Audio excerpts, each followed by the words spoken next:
Muy bien, estimados doctores, muy buenas tardes. Vamos a iniciar nuestra actividad académica el día de hoy, concerniente al tema de lo que son las medidas cautelares, porque ya habíamos estado nosotros comentando la última clase con respecto a lo que se refiere a lo que son los procesos únicos de ejecución, en la cual pues nos ayudaba a nosotros a solicitarle a la instancia correspondiente cómo se debe ejecutar una acción judicial, ¿no?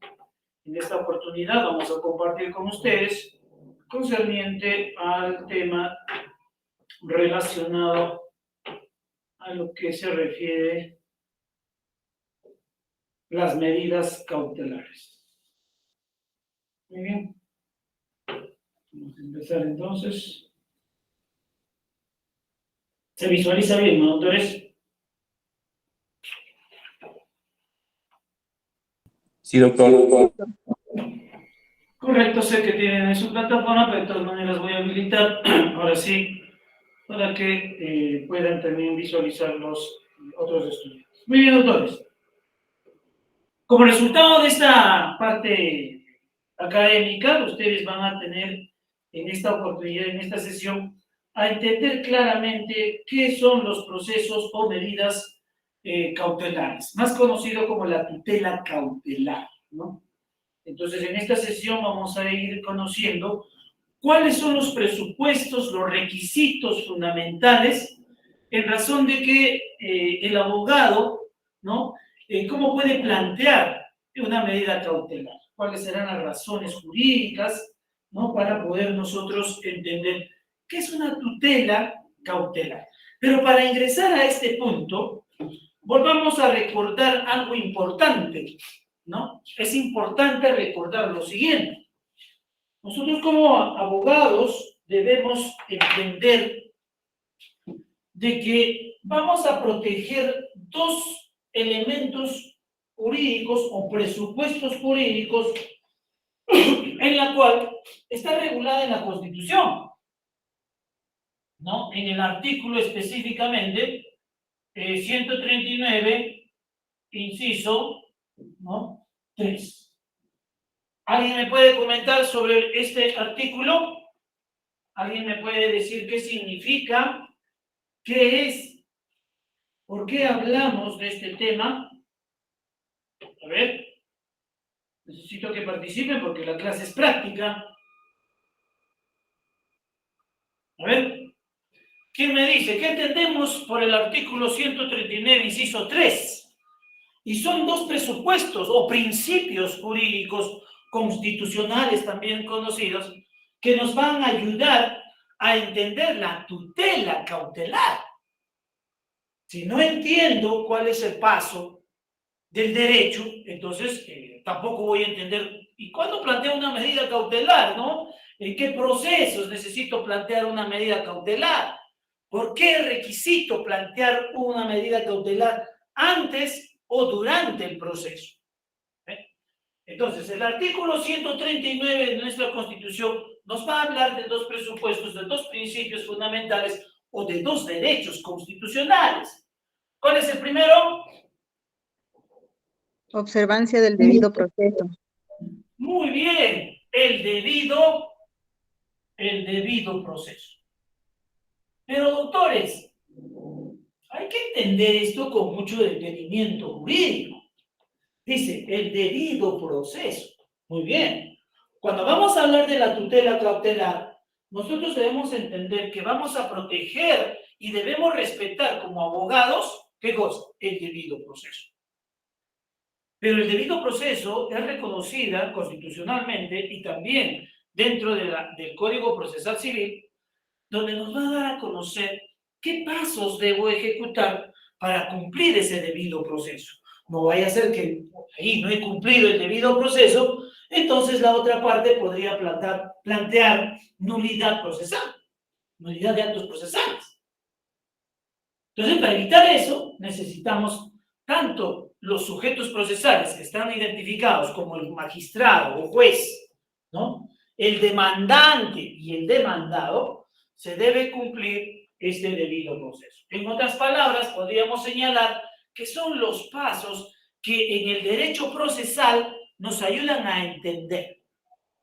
Ya veíamos en nuestra primera clase cuáles son las etapas procesales. La primera etapa, ¿cuál es, doctores? Postulatoria. Muy bien. Si no cumplo con la etapa postulatoria, entonces también estaría vulnerando el debido proceso, ¿no? Y tiene sus etapas, ¿no? El demandante recurre al fuero judicial, presenta la demanda, ¿no? Existe un auto admisorio, ¿qué más? Le corre traslado a la parte demandada, ¿no? La demandada también tiene, o el demandado también tiene derecho, ¿no?, a proteger su defensa. Muy bien, artículo 2, inciso 23 de la Constitución, dice, voy a contestar o voy a absolver la demanda, o también puedo reconvender, dependiendo, por supuesto, del conflicto, ¿no? Y también hay que tener en consideración, ¿no?, los procesos contenciosos, el proceso de conocimiento, el abreviado y el sumaricio. ¿Eh? Qué interesante. Estoy cumpliendo el debido proceso. Una vez que he contestado o he reconvenido, ¿qué hace el juez? El juez va a convocar a una audiencia, ¿no? Va a depender del tipo de proceso, vía procedimental, ¿ya? En esa audiencia, ¿qué se desarrolla? Se desarrolla el saneamiento procesal. Va a sanear el proceso. Luego llevará quizás a plantear los puntos controvertidos, ¿no? Va a admitir los medios probatorios, se va a oralizar los medios probatorios, ¿no? Y concluirá, pues, en la etapa probatoria, ¿no? Segunda etapa probatoria. Luego viene la etapa decisoria. La etapa decisoria, decíamos, ¿no?, es cuando el juez concluye el proceso a través de una resolución, que puede ser un auto final o también puede ser determinada a través de una sentencia. Entonces se cumple la tercera etapa decisoria. Una vez que se ha obtenido la sentencia, ¿no?, dependiendo cuando corren traslado a las partes, si se ha vulnerado el derecho, entonces tiene derecho también cualquiera de las partes, ¿no?, a impugnar. Entonces ahí se recurre a la etapa impugnatoria. Y la etapa impugnatoria entendemos que es la apelación, ¿no? La apelación. A segunda instancia, por supuesto, luego si en la segunda instancia no satisfacen el derecho, ¿no?, entonces podré recurrir a la Suprema a través de la casación. Que también puedo recurrir a un medio impugnatorio que es queja, ¿no? Queja de derecho, por supuesto, ¿no? Va a depender del tipo de situación jurídica que se va desarrollando para hacer uso de este recurso. Muy bien. Luego, decíamos, se tiene que cumplir la etapa de ejecución, que estábamos viendo en la clase pasada. Esa etapa de ejecución es cuando se ha vulnerado el derecho, ya existe una sentencia, dependiendo del conflicto, decíamos, para poder hacer la ejecución de sentencia. Y poníamos varios ejemplos, por ejemplo, de alimentos también, por decir. O tal vez en algunos títulos valores que se refiere para poder hacer la ejecución de sentencia. Muy bien. Entonces, el debido proceso tiene que cumplirse en ese procedimiento, ¿no?, en esas etapas. Y la segunda, ¿cuál es la segunda, doctores? ¿Cuál es el segundo presupuesto? El debido proceso es la primera. ¿El segundo cuál es? Tutela jurisdiccional. Muy bien, la tutela. La tutela jurisdiccional efectiva, dice. Efectiva, ¿correcto? Ahí está. La tutela jurisdiccional efectiva. ¿Y qué significa eso? Significa, dentro del ámbito del derecho, de que debo recurrir a la instancia correspondiente para que proteja mi derecho. Entonces recurriré al fuero judicial. Algunos dicen, pero doctor, ¿puedo también proteger mi tutela en un centro conciliatorio, por ejemplo, en un ambiente extrajudicial? Sí, va a depender del derecho que se está vulnerando, porque hay que entender que los centros conciliatorios se emiten, ¿no? Estos acuerdos conciliatorios o actas de conciliación, ¿no? Dependiendo de la decisión de ambas partes. Puede ser acuerdo total, acuerdo parcial, o quizás una de las partes no ha asistido. Por lo tanto, pero también podría ser un requisito para poder llevar mi petición, mi petitorio, ¿a dónde? Al fuero judicial. Va a depender si es derecho laboral, si es derecho civil, ¿no? Derecho contencioso administrativo, si es derecho constitucional, etcétera, etcétera. Entonces, mi tutela va a estar ahora en la protección del Poder Judicial o de la instancia correspondiente, porque dentro del ámbito del derecho penal, por ejemplo, iniciamos a través de una denuncia, ¿no? Puede ser a la Policía Nacional del Perú, o también puedo recurrir directamente al Ministerio Público, ¿no? En el fiscal de turno, para que pueda proteger los derechos vulnerados. Muy bien. Entonces, la tutela cautelar, doctores, va a tener que estar también refrentada frente al debido proceso y la tutela jurisdiccional. Muy bien. Cuando nosotros hablamos sobre el proceso cautelar en el Código Procesal Civil, vamos a tener que ya direccionarnos de frente a nuestro Código Civil, a nuestro Código Procesal Civil, en el artículo 608. En el artículo 608. Todos con su código, por favor, para que podamos entender adecuadamente qué significan las medidas cautelares. Las medidas cautelares, doctores, ¿no? Es un derecho para proteger, dice, para proteger, ¿no? Ya, dentro del proceso, estos derechos que se puedan contravenir, ¿no? Decirle al juez, señor juez, ¿no? En el proceso de suma de dar dinero, por ejemplo, ¿no? He interpuesto la demanda de suma de dar dinero, ¿no? Entonces, de inmediato ha sido admitida y puedo presentar mi medida cautelar con el fin de proteger quizás el dinero que yo estoy solicitando para que me devuelvan, ¿no? Y estas personas pueden tener algún bien, algún inmueble y pueda proteger mi proceso y no pueda el demandante o demandada, ¿no? Accionar contra mi derecho.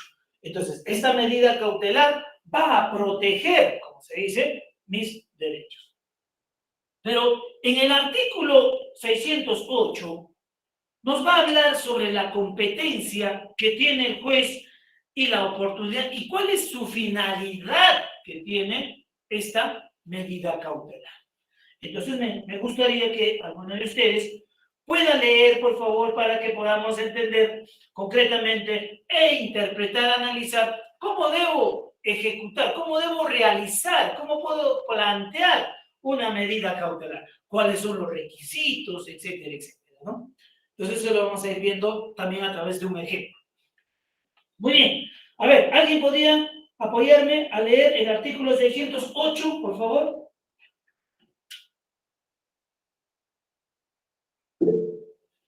¿Te escucho?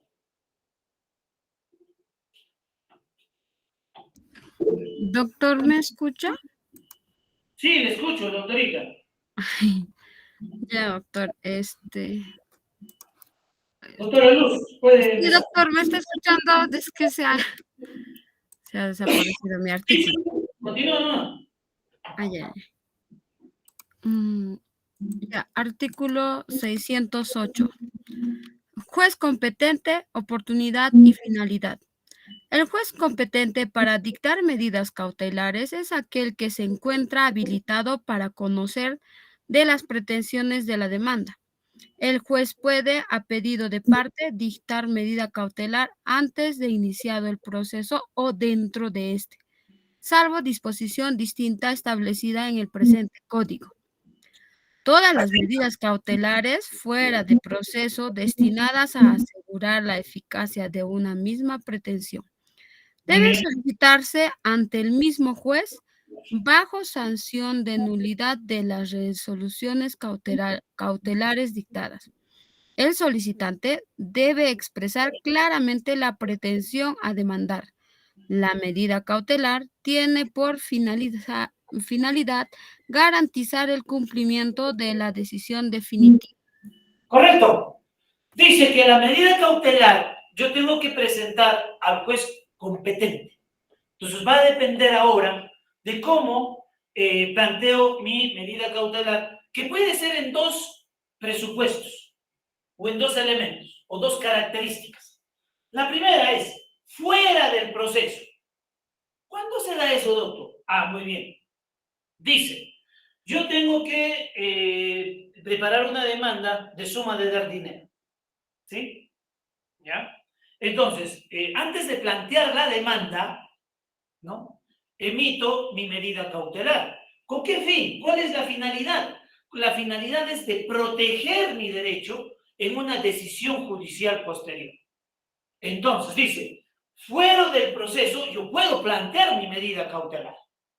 Planteo mi medida cautelar.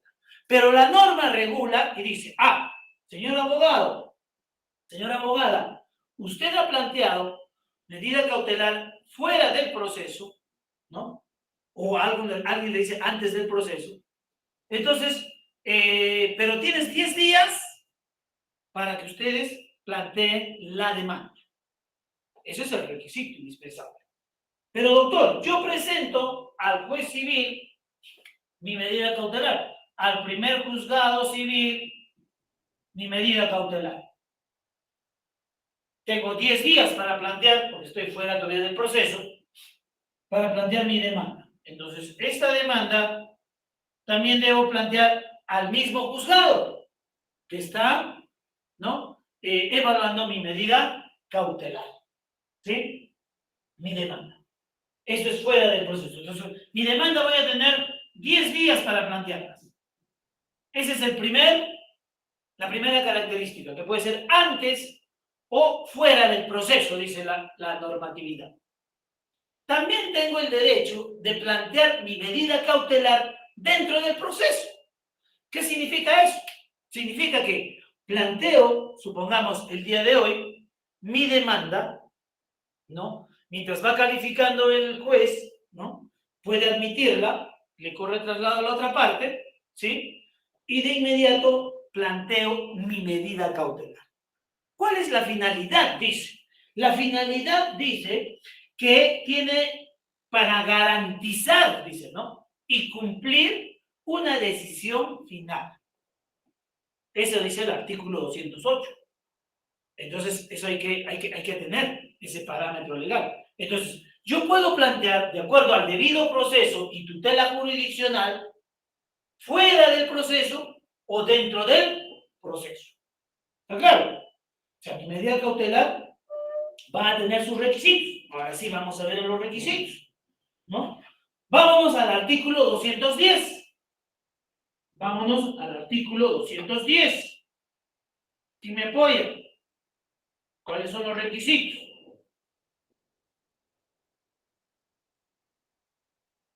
A ver. ¿Quién me ayuda? Dentro del artículo 200 o 608 hemos visto que puede ser fuera o dentro. Ahora vamos a ver el artículo 610.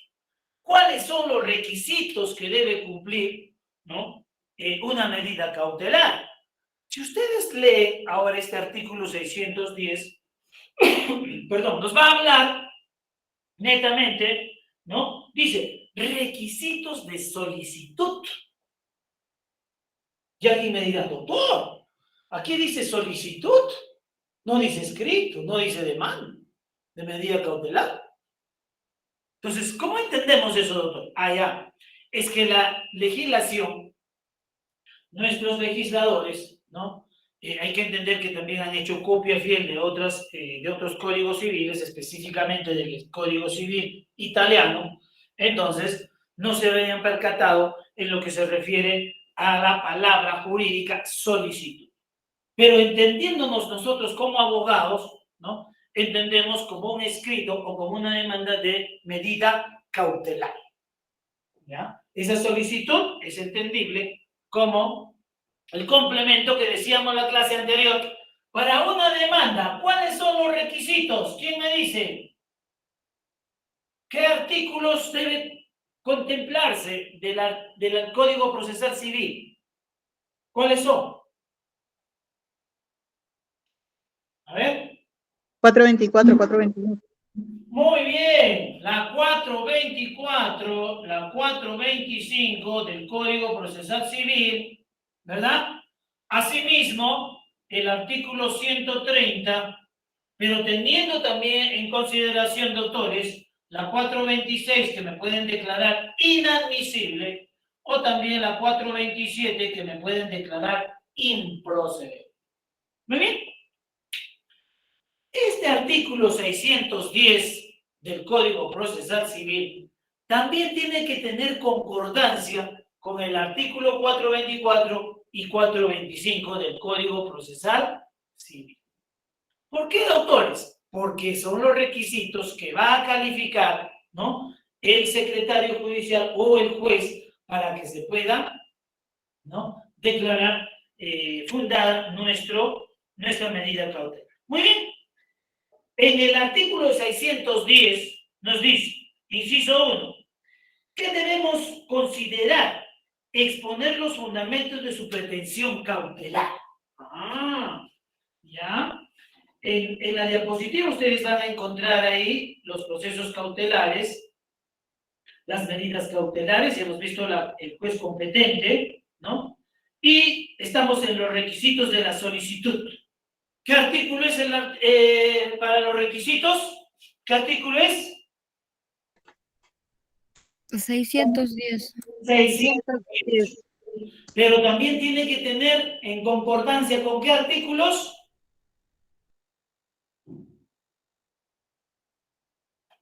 La 424 y la 425. 425. Muy bien. Ya, vamos a ver ahora. Atentos y atentos. Para que me entiendan mejor. Vamos a poner un ejemplo. Para que me entiendan mejor. Dice que debe cumplir con los requisitos establecidos, ¿no? Con los requisitos establecidos. Ya, un ratito.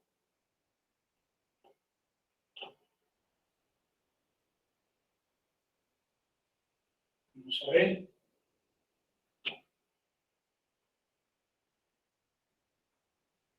Aquí tenemos un modelo de medida cautelar. Lo más importante es la práctica, ¿no? Necesitamos la práctica. ¿Se observa bien, doctores? Sí, doctor. Gracias.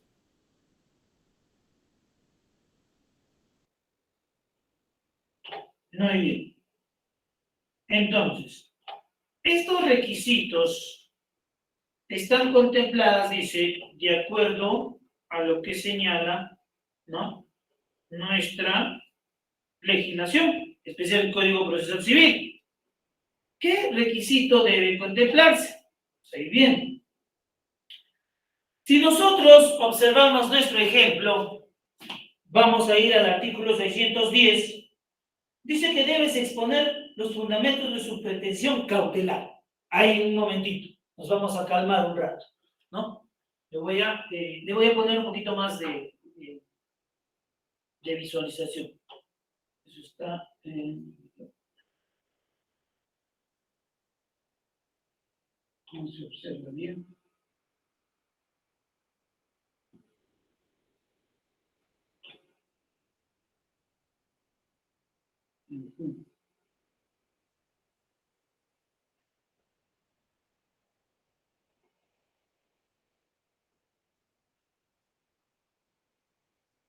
Ahora sí.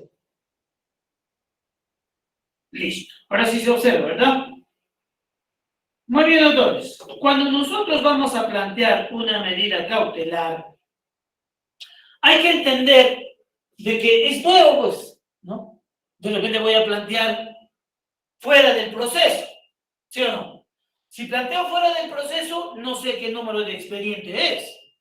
Pero ¿qué sucede, doctito, si es dentro del proceso? Ya tendré en consideración el número de expediente que he planteado mi demanda y ha sido admitida como un auto admisorio ya ha sido corrido traslado también a la parte demandada o demandado, entonces por lo tanto ya tengo los datos referenciales. Si es dentro del proceso. Si es fuera del proceso, decimos, no tengo todavía el número de expediente, no sé quién es el secretario, ¿no? Pero sí sé que se va a crear un cuaderno nuevo, o sea, un cuaderno aparte, no está dentro de lo que es la demanda. Entonces, mayormente vamos a encontrar eso, ¿no? El expediente, supongamos que hoy presentamos, entonces el expediente va a ser 026-2023. En este dato que les voy a poner 41-JP, este dato, esto es el dato del cuaderno, ¿no? De la medida cautelar. Pero doctor, y cuando presento la demanda, entonces aquí se va a crear un nuevo cuaderno. La demanda tendrá 026-0 o 2023, ¿no? -0. Este 0 significa que es el cuaderno principal. Eso debo tener en consideración. ¿Por qué, doctor? Porque le va a correr también traslado a la oposición, que va a ser tu medida cautelar a la otra parte. Asimismo, ¿no? Todos los escritos de la medida cautelar debes tener en consideración a qué cuaderno estás emitiendo tu escrito. No vaya a ser que por confusión envías en el plazo establecido algún escrito y envías a otro cuaderno, que estaría vulnerándose la tutela judicial y el debido proceso.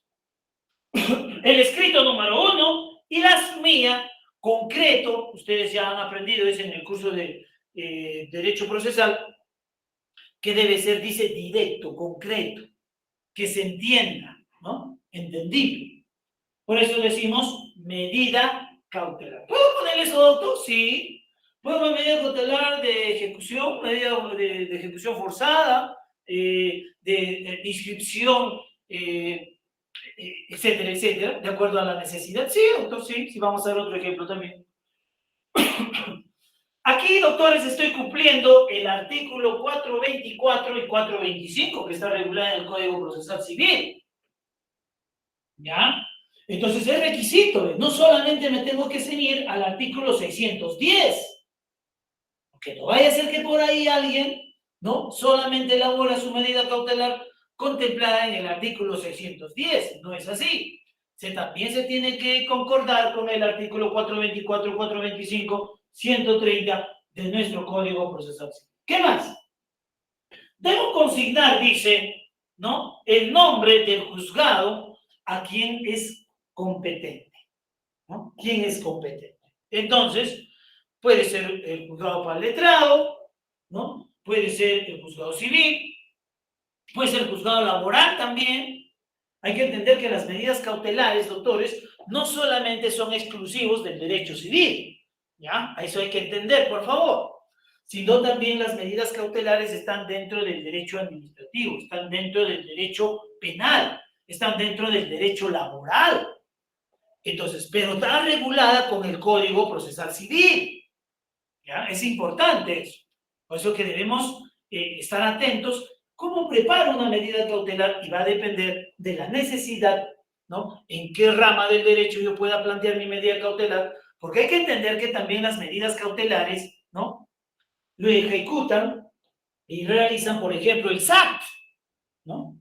El SAT, Superintendencia, ¿no? De Administración Tributaria, plantea también sus medidas cautelares cuando muchos ciudadanos no tributan o no cumplen con sus impuestos. Entonces, si se plantea en el proceso administrativo y son más exigentes todavía, ¿no? Entonces, ahora, en el derecho penal también puedo plantear mi medida cautelar. Secuestro, ¿no? El secuestro, por ejemplo, ¿no? El embargo conservativo. Cuando ha habido un accidente de tránsito, yo puedo embargar, o hacer un secuestro del vehículo. ¿Con qué fin? Con el fin de proteger, ¿no? La reparación civil. Entonces, las medidas cautelares, ¿no? Son defensas técnicas jurídicas que nos permiten proteger derechos de las personas que se han vulnerado. Entonces, esto va a depender y también va a depender de la cuantía, ¿no? Que es interesante esto de la cuantía, para poder direccionar a qué juzgado es competente para que pueda plantear fuera del proceso o dentro del proceso, como regula el artículo 608. Muy bien.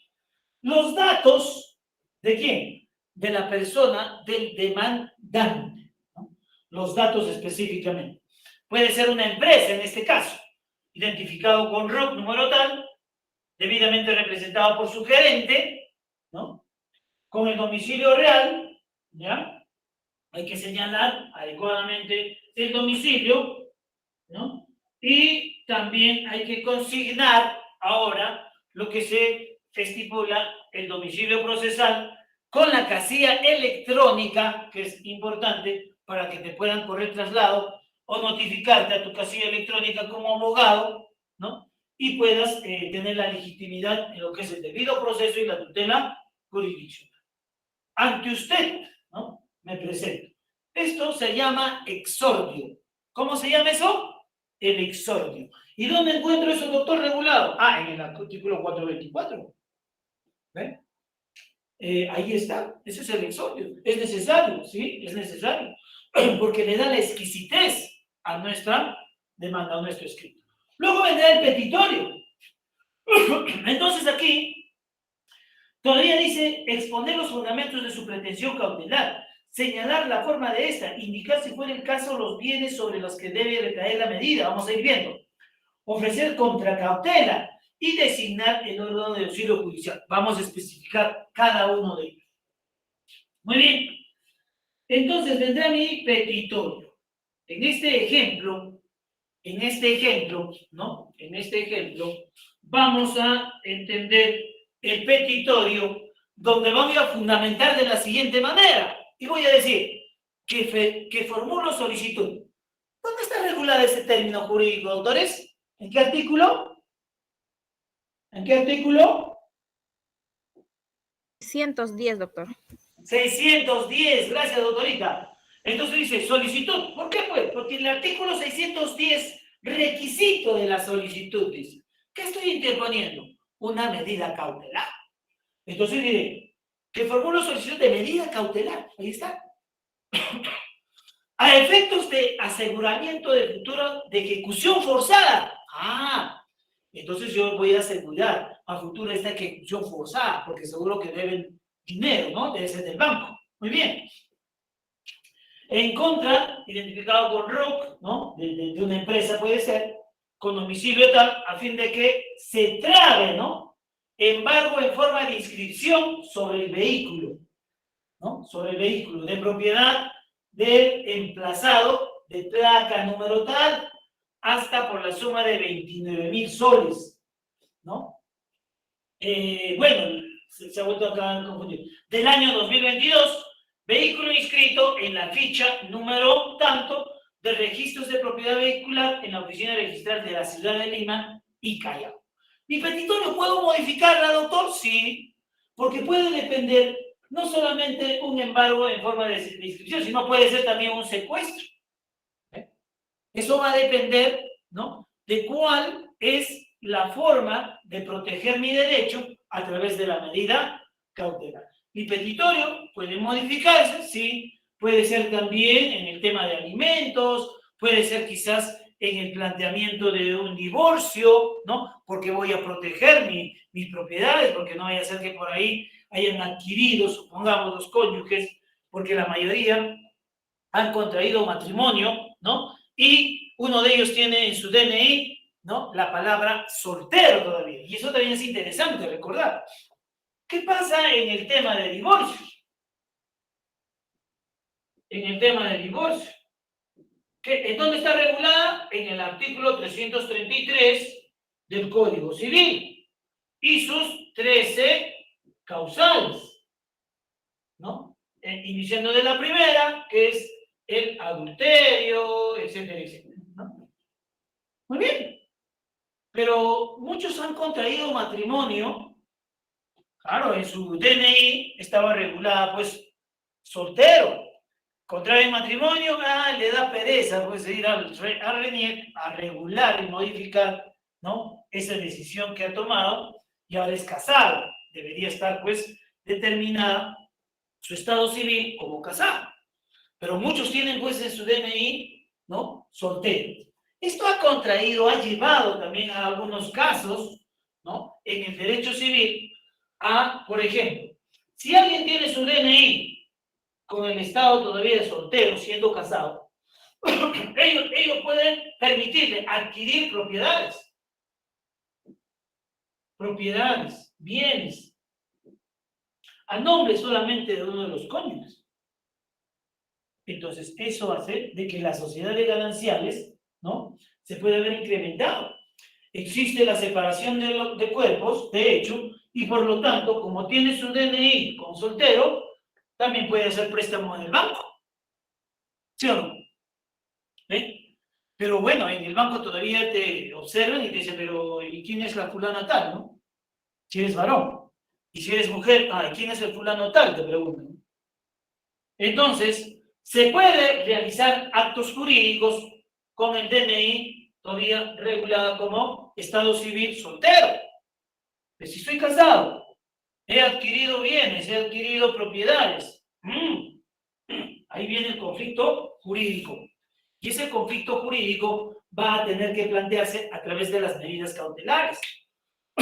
No porque es soltero en su DNI, ¿no? Ese bien que ha adquirido, estando separado, por supuesto, todavía no existe el divorcio, podría configurarse como una sociedad de gananciales, en la cual la otra parte tendría el derecho de proteger. Hay un caso muy interesante, y les voy a comentar rápidamente para continuar. ¿Qué sucede con esta persona? Esta persona adquiere sus propiedades siendo casado, ¿no? De dos edificios. En estos edificios él compra, ¿no? Haciendo préstamo al banco.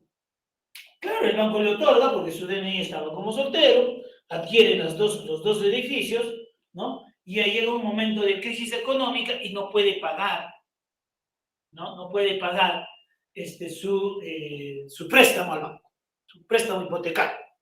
Muy bien, este señor es casado. El banco le va a interponer, ¿no? Una demanda de suma de dar dinero. ¿Para qué? Para que esos edificios sean rematados y el banco pueda recuperar su dinero y por lo tanto presenta su medida cautelar.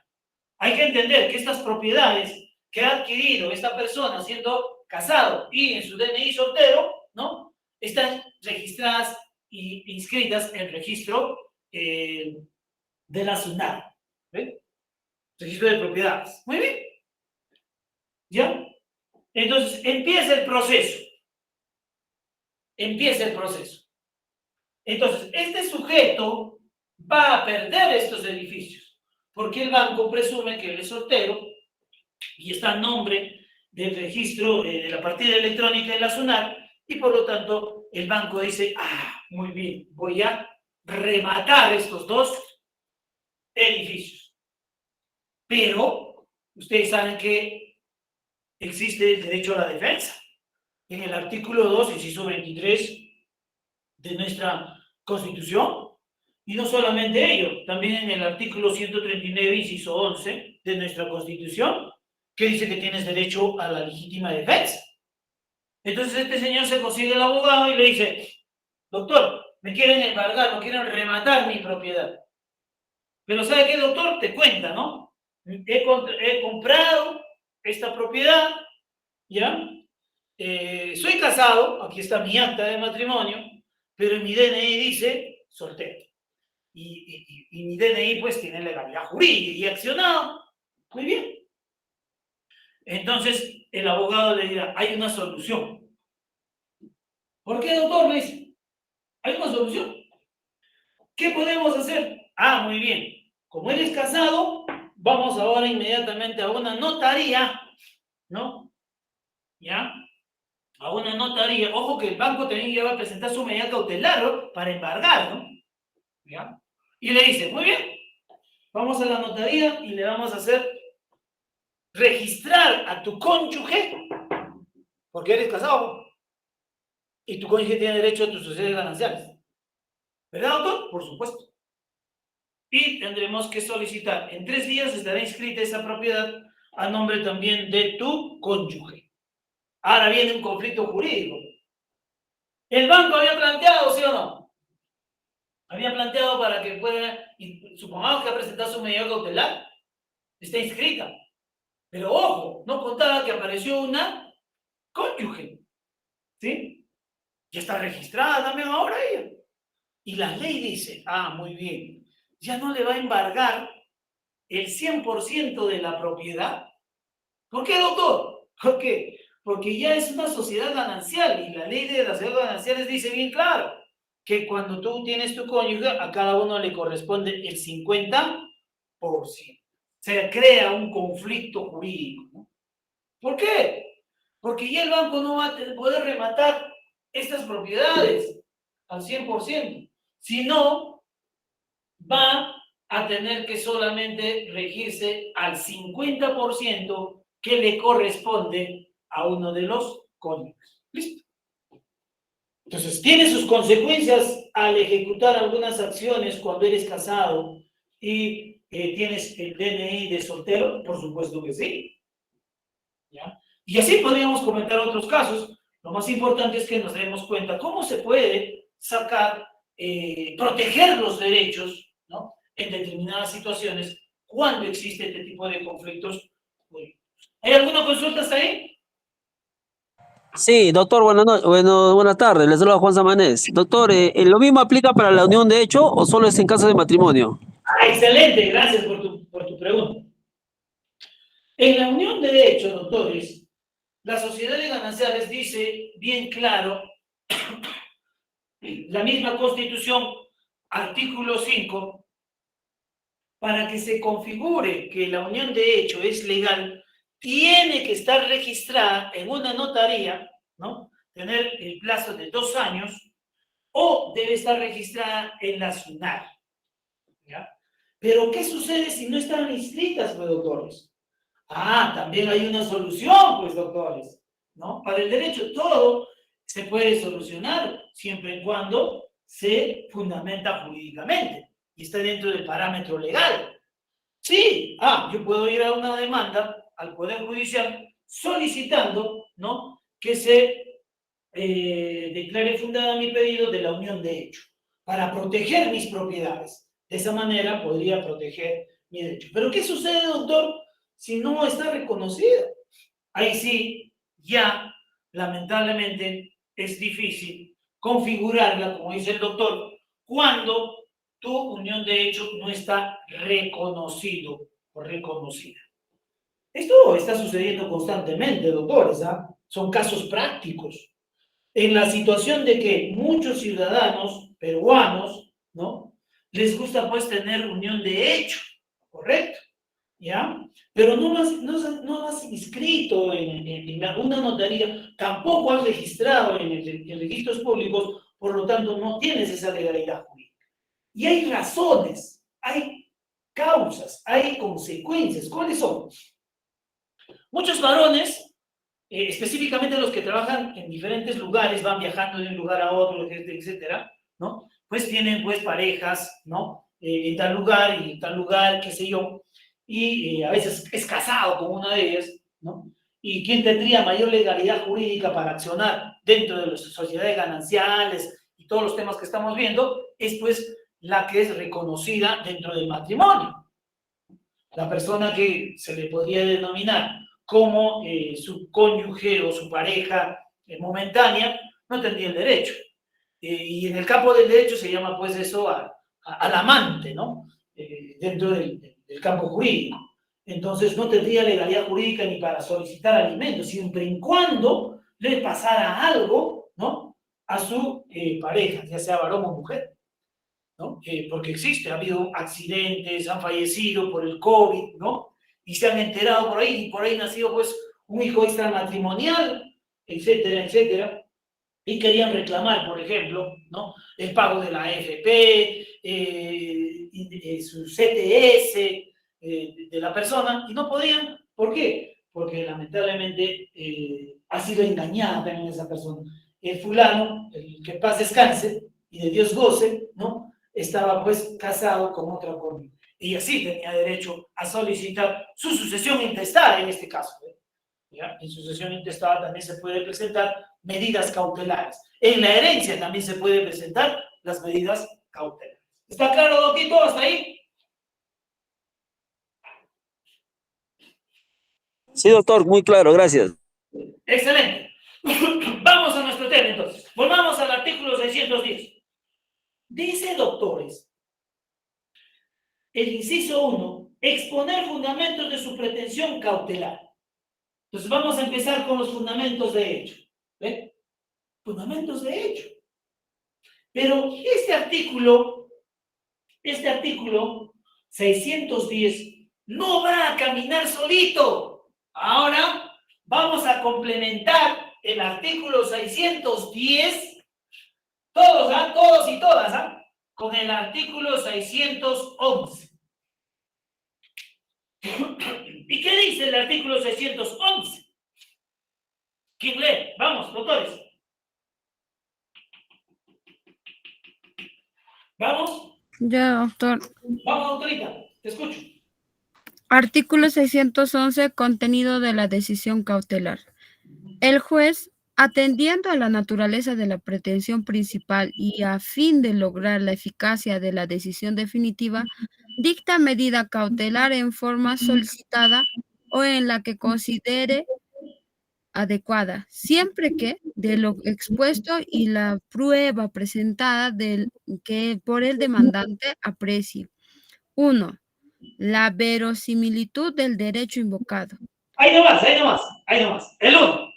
Dice que mi fundamento de hecho con el artículo 610 y 611, cuando elaboro mi medida cautelar, dice que al juez le tengo que explicar, le tengo que decir, doctor, señor juez, yo planteo mi medida cautelar en razón del artículo 611, inciso 1, y le demuestro, señor juez, lo que estoy mencionando tiene verisimilitud en el derecho invocado. ¿Y qué es verisimilitud? Significa que lo que yo vaya a manifestarle a su judicatura es verdad. ¿Y cómo pruebo eso, doctor? Con mis medios probatorios, con el título valor, ¿no? O el documento extrajudicial, que es una sentencia que está en ejecución, ¿ve? O una decisión ya, ¿no? Del juzgado respectivo. Entonces, doctor, recurro a su judicatura y tengo que explicarle eso en mi fundamento de hecho. Entonces, si ustedes se dan cuenta aquí, dice que la presente medida cautelar cumple con los presupuestos establecidos, es decir, el fomus boni iuris, que está regulada en el artículo 611, inciso 1. Esto significa que lo que estoy invocando es verdad. En cuanto a la apariencia y a la verosimilitud, ¿ven? Del derecho sustantivo invocado en el proceso principal. O sea, que he presentado mi demanda ya, ¿no? La demanda he presentado. O sea, puede ser mi medida cautelar, ¿no? Dentro del proceso, entonces ya sabe el juez qué le he solicitado en mi demanda. Entonces tiene que tener esa concordancia. Puede ser también fuera del proceso. Yo le puedo determinar al juez y explicar también detallar aquí por qué estoy invocando esa verisimilitud en razón de que tengo ese título valor para cobrar. Por ejemplo, la letra de cambio. Está ahí, ¿no? Es original. Más aún, todavía he hecho pasar peritaje de las firmas de las partes que han participado en esta letra de cambio. Y le estoy demostrando al juez y le estoy diciendo, señor juez, invoco a su judicatura, ¿no? El embargo correspondiente, perdón, ¿no? A través de la verisimilitud sustantiva, para que se pueda proteger mi derecho. Esta medida cautelar tiene que estar inscrita del vehículo que le estoy solicitando, señor juez. porque ese vehículo es del 2022, es marca Toyota, no sé, tiene un valor aproximado de 80.000 soles. Y yo solamente quiero solicitar la judicatura, ¿no? 29.000 soles por la deuda que me tiene. Muy bien. Los mismos que han sido presentados y cumplen con todos los requisitos de ley. Le tengo que detallar al juez. ¿Es verosímil mi derecho invocado? Tiene que cumplirse ese requisito. Y alguien me dirá, doctor, ¿y qué tal si no fundamento bien este principio de verosimilitud de derechos? No encuentro las palabras, no le echo entender al juez. ¿El juez me declarará improcedente? En algunos casos sí. En algunos casos sí. Porque el juez va a exigir, te va a decir, señor abogado, usted me tiene que explicar por qué tiene esa verisimilitud, ¿no? En tu derecho sustantivo. ¿Por qué me estás solicitando medida cautelar? Me tienes que probar, señor abogado o abogada, ¿sí? Porque si no ejecuto ello, lamentablemente, ¿no? El juez me va a declarar improcedente mi pedido. O infundada mi pedido, mi medida cautelar. Uy, ¿qué hago? Dios santo. ¿Y ahora cómo protejo el derecho? Porque sé que la otra parte va a empezar a accionar. Va a decir, hoy lo traspaso, lo vendo o lo dono, qué sé yo, acciones que van a poder vulnerar su derecho de la persona que recurre a un determinado proceso. ¿Hasta ahí clarísimo?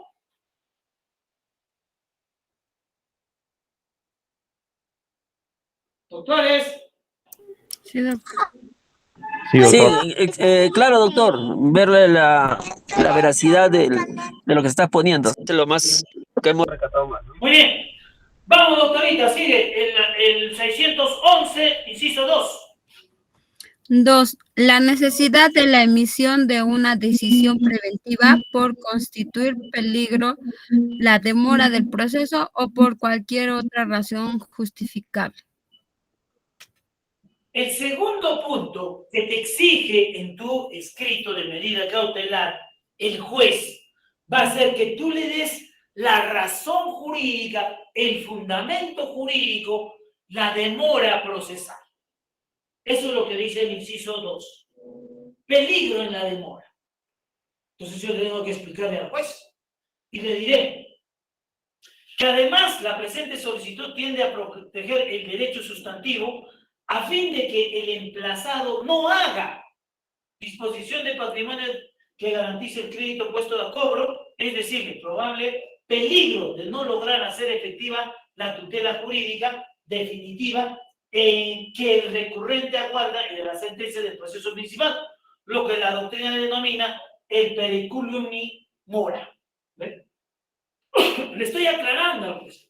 Señor juez, si usted no me otorga mi medida cautelar, me declara fundada mi medida cautelar y logra inscribir, ¿no? Para que este señor no lo venda ese vehículo, entonces estaría vulnerando usted mi debido proceso y mi tutela jurisdiccional, señor juez. Necesito que usted proteja mi derecho, ¿no? La cual está regulada desde el artículo 608, 610, 611. Entonces, señor juez, estoy determinando o acreditando de que esa demora que tendría el proceso, ¿sí? Porque recién se estamos iniciando, hemos presentado la demanda a tal fecha, o supongamos que hemos presentado el día, entonces va a dilatar el proceso y por lo tanto, este señor, como me debe 20.000 soles o 29.000 soles, de inmediato se va a deshacer de su vehículo. Lo va a vender o lo puede donar. No sé la conducta que podría tener la otra parte. Entonces, para que no suceda eso, le pido con mi medida cautelar al juez que debe cumplirse en el artículo 611, ¿no? Peligro en la demora. De esa manera estaría protegiendo mi derecho. ¿Ven? ¿Está clarísimo? Siguiente. Doctorita, el inciso 3.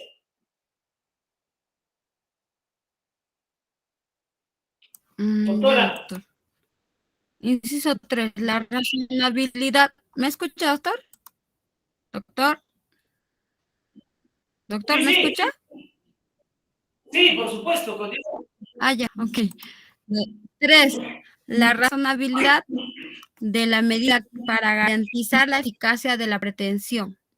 La Hasta ahí medida nomás. dictada Dice que ahora debo explicarle al juez, en mi medida cautelar, solo afecta bienes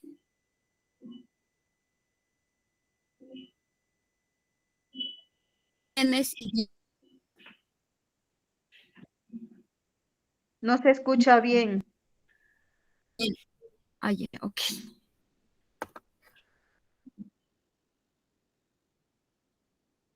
hasta ahí nomás, doctora, no se preocupe. Dice, la razonabilidad de la medida para garantizar la eficacia de la pretensión.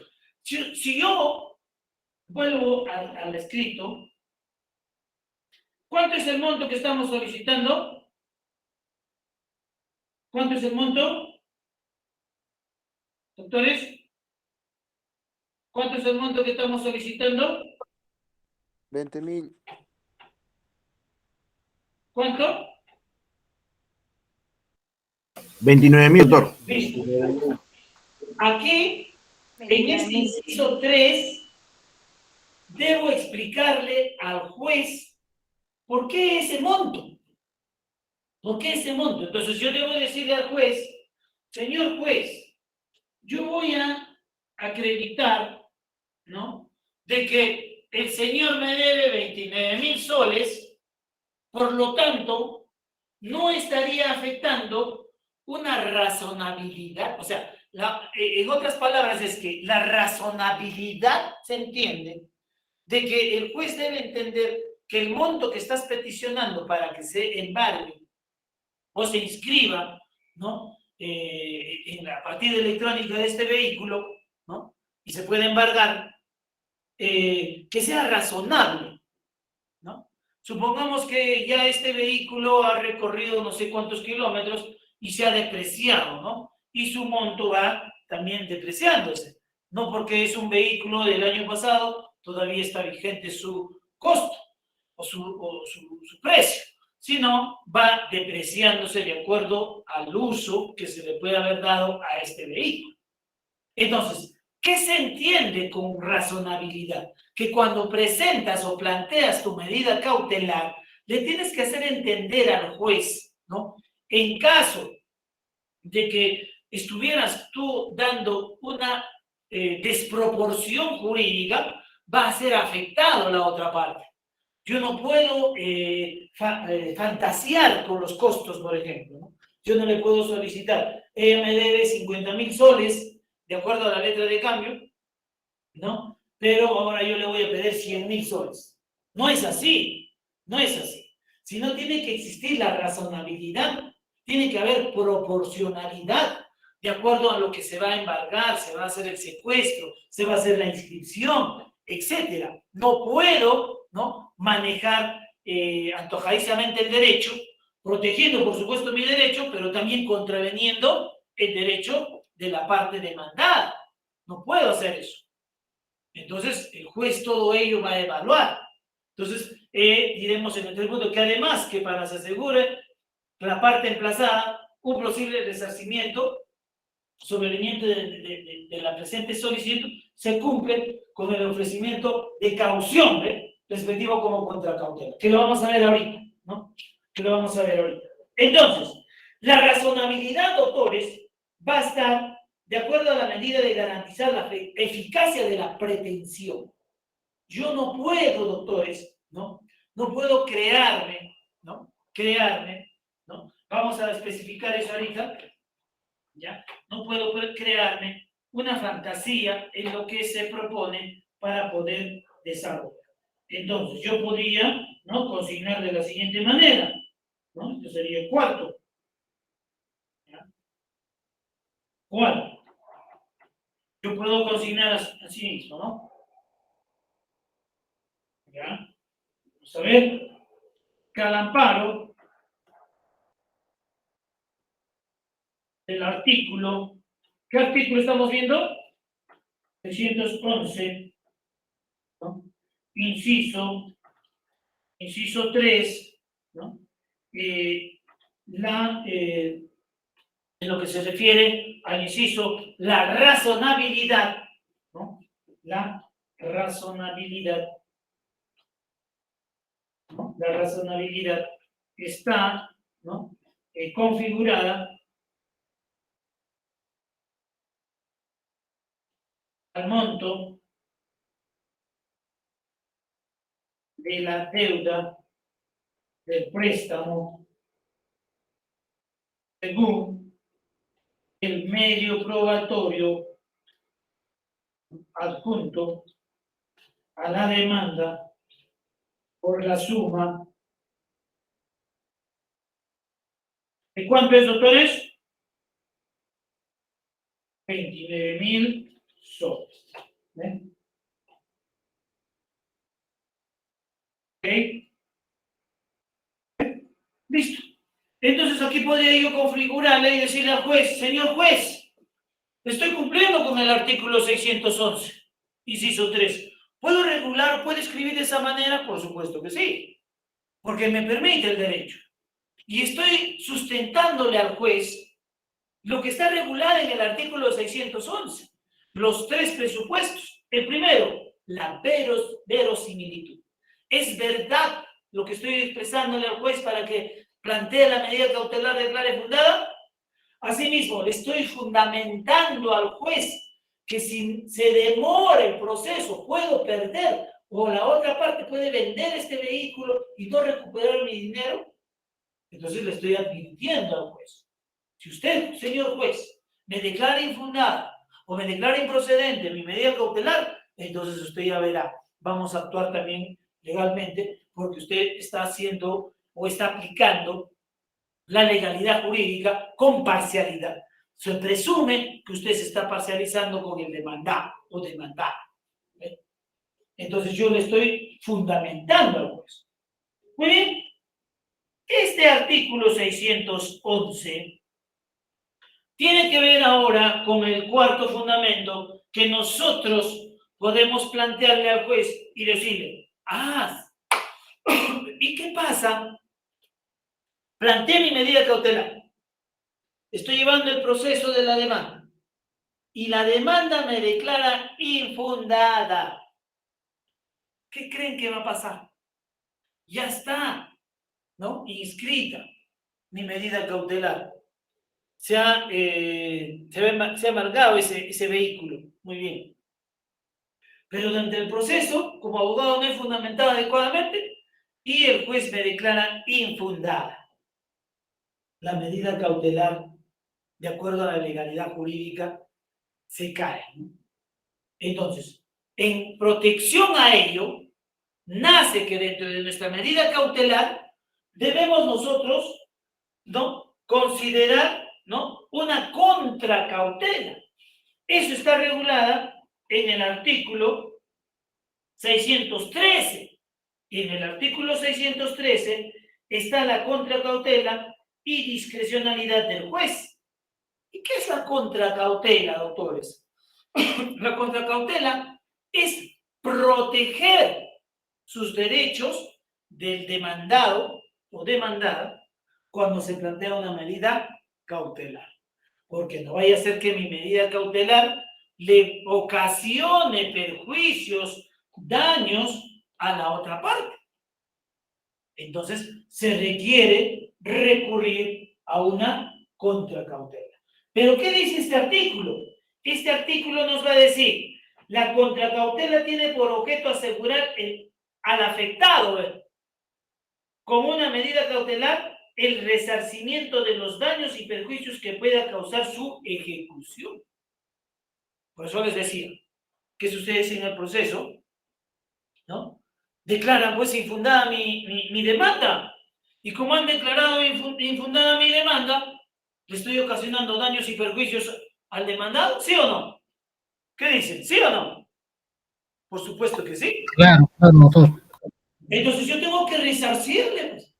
Entonces nace este artículo 613, el 613 que también utilizamos constantemente, a través de la contracautela, que está aquí, ¿no? A través de la contracautela. Entonces, ¿qué nos va a decir? La admisión de la contracautela en cuanto a su naturaleza y monto es decidida por el juez, quien puede aceptar la propuesta por el solicitante, guardándola, modificarla o incluso cambiarla por la que sea necesario para garantizar los eventuales daños que pueda causar la ejecución de una medida cautelar. Y va a haber dos aspectos aquí. La contracautela puede ser de naturaleza real, ¿ya?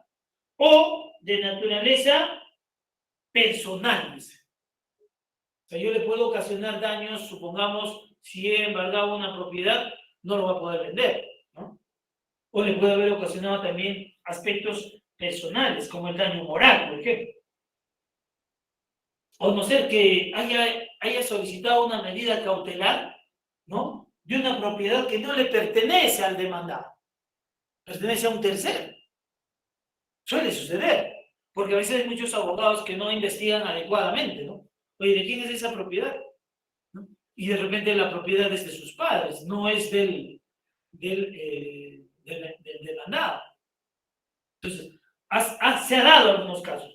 Es por eso que la contracautela protege todos estos daños, ¿no? Referente a lo que se puede realizar. ¿Qué más lo dice?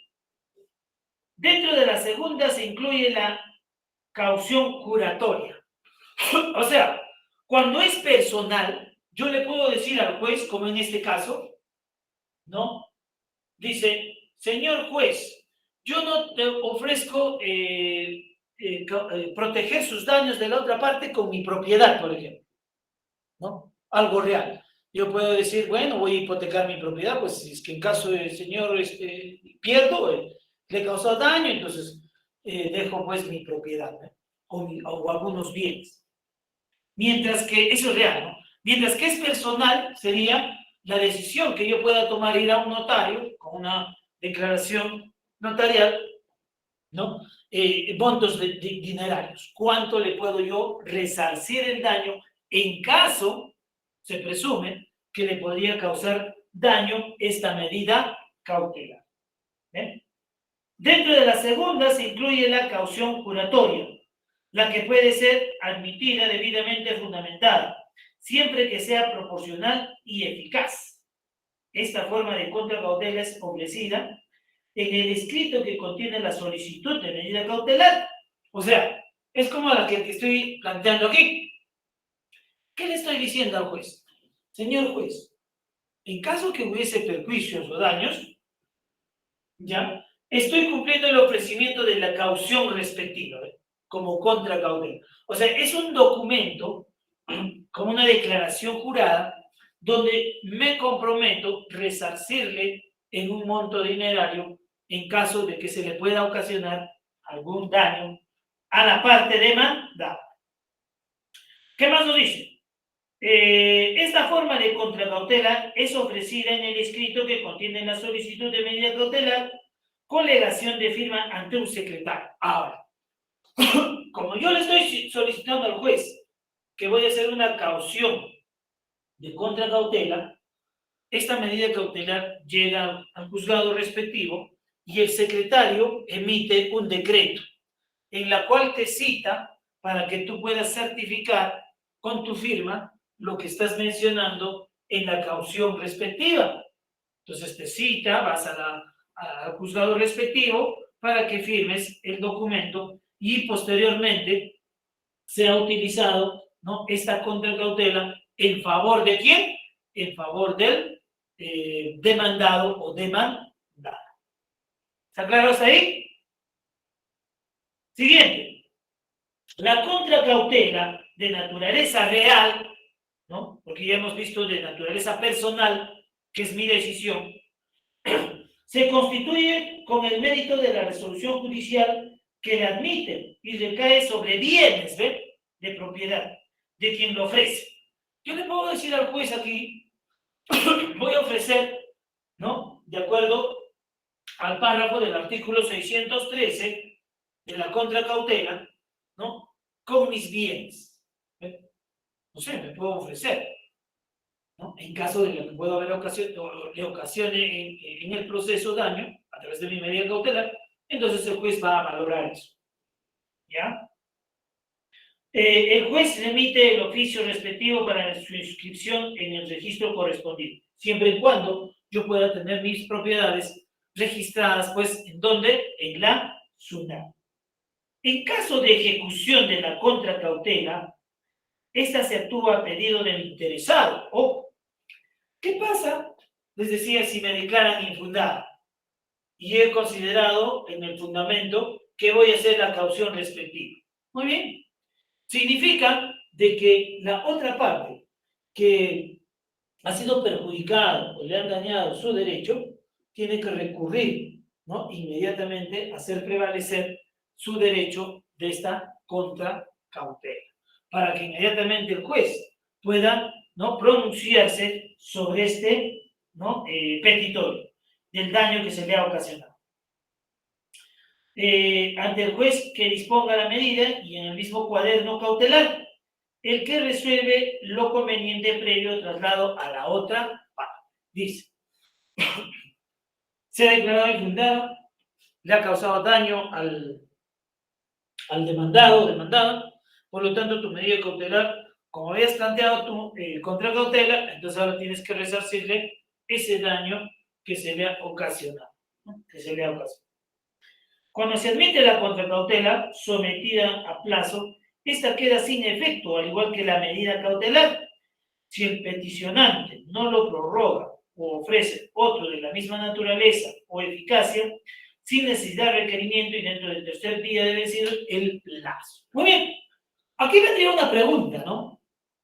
Doctor, ¿qué pasa si yo puedo presentar 2, 3, 4 medidas cautelares? ¿Es factible, doctor? ¿Qué dirían ustedes? A ver, puedo plantear en el tema que estamos viendo, suma de dar dinero, otras medidas cautelares. Varias, doctor. ¿Podría presentarlas? Si tiene varios deudores, o sea, Varios deudores, sí, por supuesto, ¿no? Pero en uno solo puedo plantearlas, no puedo, ¿no? Ahí sí estaría vulnerando su derecho, ¿no?, del demandado o demandada. Muy bien, continuamos entonces, ya sabemos, ¿no? Para recapitular, a ver, ¿quién me dice cuáles son los fundamentos que debe tener mi medida cautelar? ¿Cuáles son esos 3 requisitos? ¿Quién me dice? Rápidamente. A ver. verosimilitud y Verosimilitud, proporcionalidad. concordancia y también ese riesgo de que demoren el pago de la deuda. ¿Cuáles son los 3 primeros? Verisimilitud. ¿Qué más? Razonabilidad.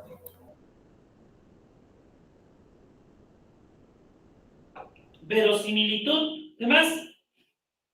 Razonabilidad. Y la otra es peligro de la demora. Demora.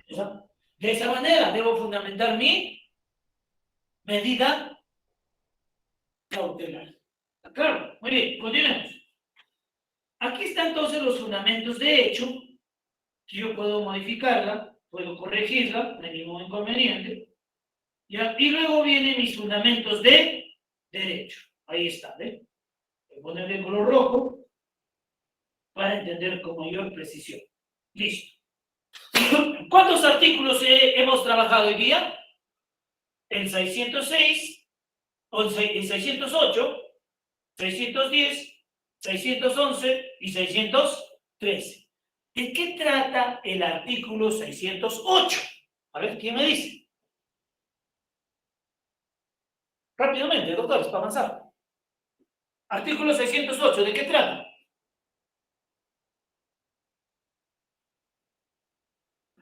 Voy a llamar. De la La competencia. competencia del juez. Muy bien, la competencia, ¿no? Habla sobre la competencia. Dice que yo puedo plantear mi medida cautelar fuera del proceso o dentro del proceso. Teniendo en consideración, si es fuera del proceso, tengo 10 días para interponer la demanda. Pero si interpuesto la demanda, también puedo yo poner dentro del proceso mi medida cautelar. ¿Y por qué planteo la medida cautelar? Con el fin de proteger, ¿no?, el derecho del demandante. ¿Está claro? Muy bien. ¿Y de qué trata el artículo 610? ¿Quién me dice?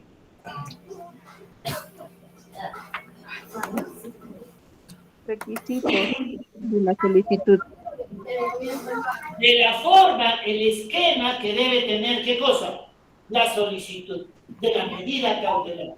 En el Código Procesal Civil está regulada como solicitud, pero nosotros como abogados hay que entender que es el escrito o es la demanda de medida cautelar que se interpone fuera del proceso o dentro del proceso. ¿Claro hasta ahí?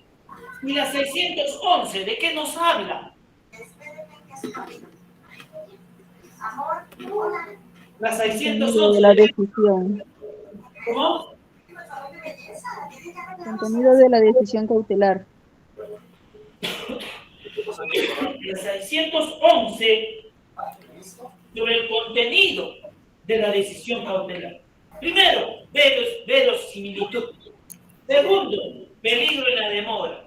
Y tercero, la razonabilidad, que debo fundamentarle al juez por qué recurro a su judicatura para solicitar un embargo, una ejecución forzada, una inscripción. Va a depender del tipo de medida cautelar examinada. Y la 613 está regulada de acuerdo a lo que establece la contracautela. ¿Con qué fin se hace la contracautela? Con el fin de proteger los daños o perjuicios que se le puedan ocasionar al demandado o demandada. ¿Está claro? A ver, Doctor, una consulta. te escucho, Rodrigo. Para que me quede claro, porque no, hubo un instante que no le entendí bien. En cuanto a la contracuratela, es para resarcir los daños al afectado, ¿no? Sí. Pero el monto, ¿cómo se puede fijar? O sea, esa parte no la entendí, por favor, De doctor. acuerdo al monto que se está solicitando, supongamos 29.000 soles, yo también tengo que ver ese resarcimiento de los 29.000 soles. Me estaría perjudicando si en caso pierda el proceso con mi medida cautelar o con mi demanda. Entonces, Ese es como un tipo de garantía, ¿no? A favor del afectado. correcto, así es, una garantía al afectado. ¿Ya? Ahora, doctores, ¿cómo fundamento mis derechos? Hay que tener en cuenta, a través de la Constitución. Hay que entender que la Constitución está regulada a través del artículo, ¿no?, 2, ¿ya?, inciso 2. ¿Qué dice? ¿No? Derecho a la igualdad ante la ley. Yo puedo regular de esa manera. Segundo, artículo 2, ¿ya?, inciso 3, ¿no? A ver, que va en quien está ahí con su...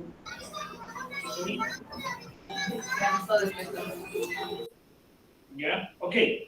Yo puedo regular de la siguiente manera, ¿no? Artículo 2, inciso 23, que nos dice el derecho a la defensa. ¿No? Derecho a la defensa. ¿Ven? ¿Qué más puedo regular? Artículo 139, inciso 3. Derecho al debido proceso, ¿no? Al debido proceso y tutela jurisdiccional, ¿eh? Muy bien. Ahora, yo puedo estar regulando a través, va a depender, ¿no?, el Código Civil. Va a depender. Entonces aquí podría consignar, si suma de dar dinero, ¿no?, el artículo correspondiente, ¿no?, a la obligación. ¿Eh? Entonces puedo regularla. Y luego también puedo consignar el código procesal, ¿no? Civil. Y alguien me dirá, doctor, ¿es requisito ello? Por supuesto que sí. Es importante, porque la mayoría de los abogados, ¿no? Lo único que hacen es consignar, como les he presentado aquí, el código, ¿no? Procesal civil. Esto también tendríamos que, ¿no? Determinar adecuadamente, ¿no? Entonces, como les he señalado, dice, artículo 208, ¿no? Competencia, ¿ve? Competencia del juez, ¿eh? Competencia del juez. ¿Qué nos dice el artículo 610? ¿Ya? Artículo 610. Vamos a ver. Nos habla exclusivamente de qué? Los fundamentos de la medida cautelar, ¿sí o no? Mira, ¿ves? Entonces le estoy fundamentando jurídicamente.